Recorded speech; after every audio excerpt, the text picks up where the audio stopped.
Viva la Cina, viva Wuhan! In mano una gru di origami colorata, un simbolo di buon auspicio. Nel primo ristorante cinese aperto a Padova nel 1987, lo storico Shanghai di via Marsala, la giunta comunale ha voluto portare un messaggio di solidarietà e vicinanza andando a pranzo. In queste settimane di massima allerta per il coronavirus, i primi a soffrire della psicosi da contagio sono state proprio le attività di ristorazione, con un drastico calo della clientela.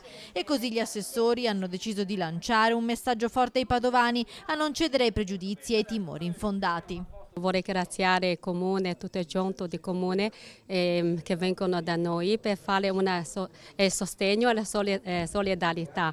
È veramente una grande fiducia. Arcobaleno, che gestisce il locale da 33 anni con il marito Paolo, ha ricevuto anche tante manifestazioni d'affetto. Ci mostra la sua cucina, i cuochi sono al lavoro, preparano piatti tipici, ma le materie prime sono del territorio veneto.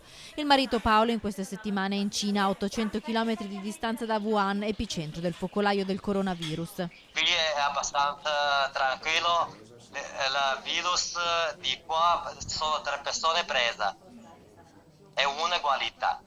La sorella Wei, rientrata a Padova dalla Cina il 28 gennaio, è uscita per la prima volta dopo essersi imposta 2 settimane di autoisolamento. La quarantena è finita? Finita, sto bene, sto veramente bene. Io ero molto tranquilla, io so che io non ho niente, però per sicurezza, per bene di tutti gli altri, della famiglia, dello Stato cinese, dello Stato italiano, per tutti quanti praticamente.